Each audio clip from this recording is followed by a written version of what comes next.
What you think you know is only the beginning. On May 24th, 2012, in Montreal, Canada, Jun Lin, a 33-year-old Chinese international student, left his apartment in the Côte des Neiges neighborhood and vanished. A computer engineering student at Concordia University, Jun was known for his quiet resilience and infectious smile. Born in Wuhan, China, to parents Lin Diran and Jigui Du, he carried their hopes for a brighter future. Jin's life was marked by determination. He worked part-time at a convenience store to support his studies, often seen studying late into the night, dreaming of a career in tech. Côte des Neiges was a lively multicultural hub, its streets filled with cafes and colorful row houses. Jun's modest apartment on Dakari Boulevard reflected his frugal lifestyle, furnished with second-hand furniture and stacks of textbooks. He found joy in simple things, playing video games, strolling along the St. Lawrence River, and sharing meals with friends. His trusting nature, while endearing, made him vulnerable in a city where anonymity thrived. That evening, around 9 p.m., Jun told a friend, Alex Chen, he was meeting someone he'd connected with online, possibly through Craigslist. He left wearing a dark jacket, his demeanor upbeat. When he didn't return by May 25, Alex grew worried. Jun was reliable, never missing classes or work. Calls to his phone went unanswered and his apartment was empty, his belongings untouched. Alex alerted Jun's landlord, who found no signs of a struggle. Panic spread among Jun's friends. Alex contacted Jun's family in China, who, despite the time difference, sensed something dire. He always checks in, Jigui told Alex, her voice trembling. Concordia students rallied, posting flyers with Jun's photo, 5'8", slim black hair. Montreal police issued a missing person report, but with student protests straining resources, the case wasn't prioritized. Systemic issues, lax oversight of international students and underfunded police hindered early efforts. The community's response was heartfelt but limited. Neighbors described Jun as polite, quiet, unaware of his plight. Flyers blanketed the campus, but spring rains blurred the ink. "We need to find him," Alex told a local reporter, his eyes red from sleepless nights. Jun's routine, classes, work, home, offered few clues. Rumors about his online meetup stirred unease, hinting at risks in Montreal's digital underbelly. By May 29, the search took a horrific turn. A janitor at a Dakari apartment building blocks from Jun's home found a garbage bag near the dumpster leaking blood. Inside were human remains, later identified as Jun Lin's. Montreal reeled. Police sealed the area and residents watched forensic teams in stunned silence. The crime's brutality, Jun's body dismembered and discarded, shattered the neighborhood's sense of safety. Jun's family learned of his death via a devastating call from authorities. "He was our everything," Lin Duran said, his voice breaking. A vigil outside Concordia drew dozens, candles flickering under a gray sky. The incident exposed urban vulnerabilities, lax building security, and the dangers of online connections. Media coverage surged, but the focus on the crime's gruesomeness risked overshadowing Jun's life. The discovery raised chilling questions. Who targeted Jun, a man who lived humbly, harming no one? As police launched a homicide investigation, a darker revelation emerged. A video titled "One Lunatic, One Ice Pick" circulating online depicted Jun's murder. Its existence turned a local tragedy into a global horror, setting the stage for a complex manhunt. By May 31, 2012, Montreal police had zeroed in on Luka Magnotta, a 29-year-old Canadian, as the prime suspect in the brutal murder of Jun Lin. Born Eric Clinton Newman in Scarborough, Ontario, Magnotta's life was a carefully curated illusion of fame and glamour. A high school dropout, he chased fleeting success as a model and adult film actor, adopting aliases like Vladimir Romanov to inflate his persona. His past included 2005 fraud convictions, but more disturbingly, videos he posted in 2010 depicting animal cruelty had drawn the attention of online sleuths. These warnings, dismissed by authorities, now loomed as a chilling prelude to his escalation to murder. Magnotta's identification as Jun's killer stemmed from overwhelming evidence. The one lunatic one ice pick video uploaded from a Montreal IP address traced to his account captured him committing the murder, with Jun bound and unconscious. Forensic analysis of his apartment, Unit 208, at 5720 Descaries Boulevard revealed blood-soaked carpets, a knife, and restraints matching the video's tools, with Jun's DNA confirming his presence. Security footage from the building showed Magnotta dragging heavy bags to the dumpster on May 25th, the same night Jun's remains were discarded. Further evidence cemented his guilt. On May 26, Magnotta was filmed mailing packages at a local post office, later discovered to contain Jun's dismembered remains, including a foot sent to the Conservative Party headquarters in Ottawa and a hand to a Vancouver school. A Craigslist ad traced to Magnotta's email revealed he had lured Jun to his apartment on May 24 under the pretense of a casual encounter. He planned every detail, Detective Sergeant Alain Gagnon told his team, stunned by the premeditation. Magnotta's flight from Montreal began on May 26 when he boarded a one-way flight to Paris using a stolen passport under the name Kirk Tramel. In Europe, he moved between low-budget hostels, dyeing his dark hair blonde, and using VPNs to mask his online activity. His narcissism proved his downfall. He obsessively searched for news about himself, leaving digital breadcrumbs. By June 1, Interpol issued a red notice, flagging him as a global fugitive, with his face plastered across international media. On June 4th, Magnotta's run ended in Berlin, Germany. At an internet cafe in the Neukölln district, owner Kadir Anlayasli recognized him from news reports. "You're the guy they're hunting," Anlayasli said, dialing police. Magnotta, calm and detached, offered no resistance as German authorities apprehended him.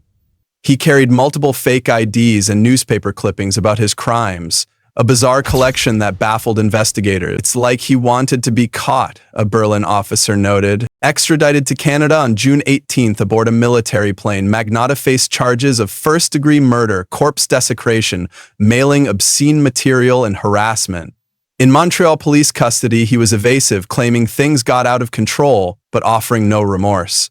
His contradictory statements, alternating between denial and vague admissions, frustrated interrogators. "He's playing a game," prosecutor Louis Bouthillier observed, noting Magnotta's theatrical demeanor. Montreal's community reacted with a mix of relief and revulsion. At Concordia University, where Jun studied, students who had feared a serial killer exhaled but mourned deeply. "We got him, but it doesn't bring Jun back," Alex Chen, Jun's friend, said at a campus vigil, his voice heavy. Jun's family, now in Montreal to identify his remains, remained secluded, their grief shielded from the media frenzy that dubbed Magnotta the Canadian Psycho, a label that infuriated Jun's friends for trivializing the loss. The arrest exposed systemic failures that allowed Magnotta's crimes to escalate.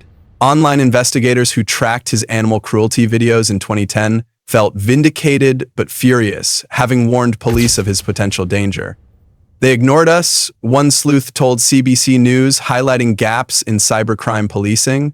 Magnotta's ability to flee across continents underscored the need for better international law enforcement coordination, prompting calls for Interpol reforms.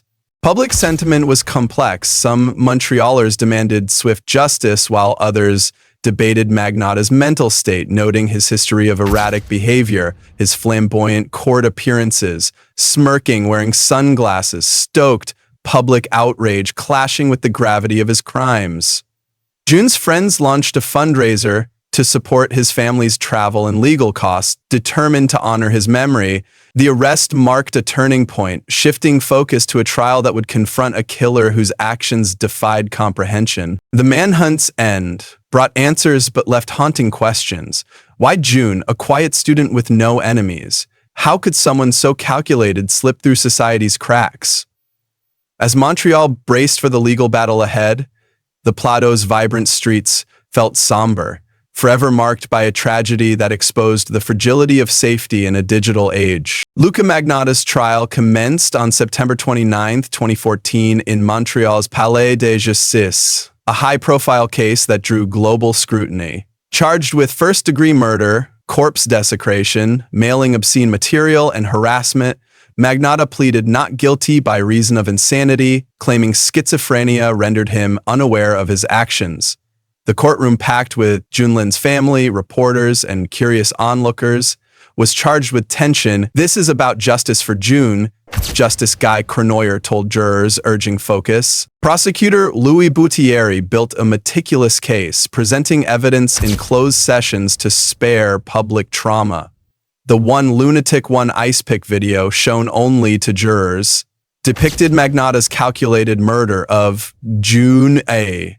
Forensic evidence, DNA from Magnotta's apartment, blood on tools and restraints, confirmed the crime occurred at 5720 de Carey. Security footage of Magnotta mailing Jun's remains to political offices and schools, coupled with the Craigslist ad luring Jun, proved premeditation.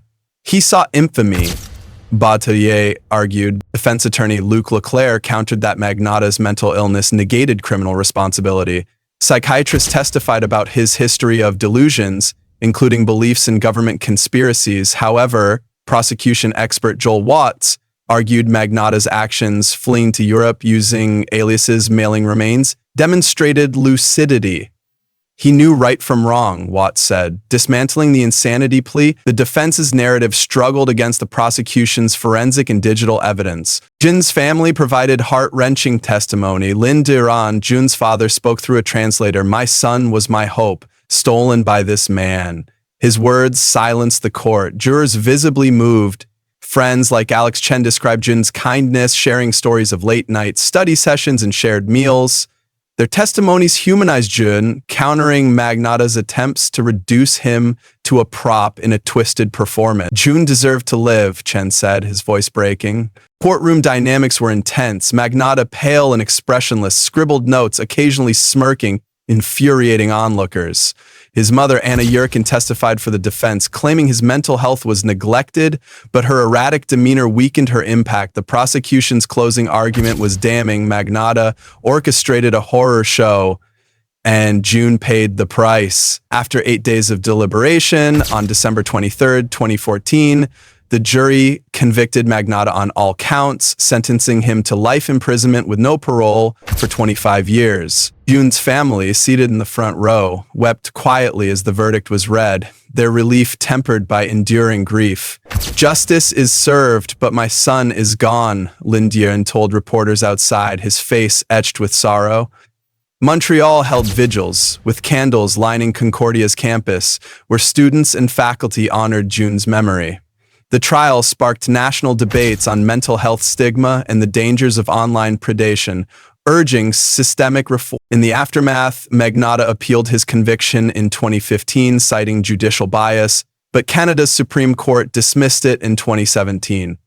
Imprisoned at Port Cartier Institution in Quebec, he remains a media fixation, exacerbated by the 2019 Netflix documentary Don't F with Cats, which drew criticism from Jun's family for glorifying Magnotta. "We want Jun remembered, not him," Jigui Du said in a rare statement, pleading for privacy. Jun's parents, Lin Duran and Jigui, returned to Wuhan, China, where they established a modest scholarship fund for international students, fulfilling Jun's dream of education. "His spirit lives through other success," Jigui said at a 2016 memorial. The fund supports dozens annually, a quiet testament to Jun's resilience. Lin Duran became an advocate, speaking at Chinese universities about online safety, urging vigilance. Montreal's community paid lasting tribute. Concordia University dedicated a memorial bench outside its engineering building, inscribed with Jun's name. A mural in the plateau depicting a lotus flower symbolizes his enduring spirit. Annual vigils draw students who share stories of Jun's kindness. "He's still part of us," Alex Chen, now a community organizer, said at a 2020 vigil, holding a candle against the wind. The case drove significant reforms. Jun's disappearance exposed Canada's fragmented missing persons system, leading to a 2016 federal task force to streamline protocols. Magnotta's animal cruelty videos, ignored in 2010, prompted 2019 legislation criminalizing such content, closing a legal loophole. Advocacy groups launched Safe Online Canada, educating youth on digital risks, citing Jun's case as a cautionary tale. Concordia's International Student Union bolstered safety workshops, ensuring newcomers feel supported. Systemic issues persist, but Jun's legacy offers hope. His story highlighted the vulnerabilities of international students and the dark corners of the internet, prompting ongoing discussions about urban safety and digital literacy. Jun's death changed us, a Montreal policy analyst told CBC in 2022, noting increased funding for cybercrime units, the scholarship fund, vigils, and reforms keep Jun's memory alive, a beacon of resilience amid tragedy. The emotional toll lingers for those who knew Jun. His friends maintain a private Facebook group sharing memories of his laughter and determination. His family visits Montreal every 2 years, laying flowers at his bench, finding solace in the community's embrace. Jun is our light, Jigui said in 2024, her voice steady with resolve. His legacy endures, a call to protect the vulnerable and honor a life cut short but never forgotten. If you're passionate about shocking crimes and secrets that have never been revealed, follow 24H Crimes Archives. We tell the stories of the crimes and you are the one uncovering the truth. Stay with us because the truth always speaks.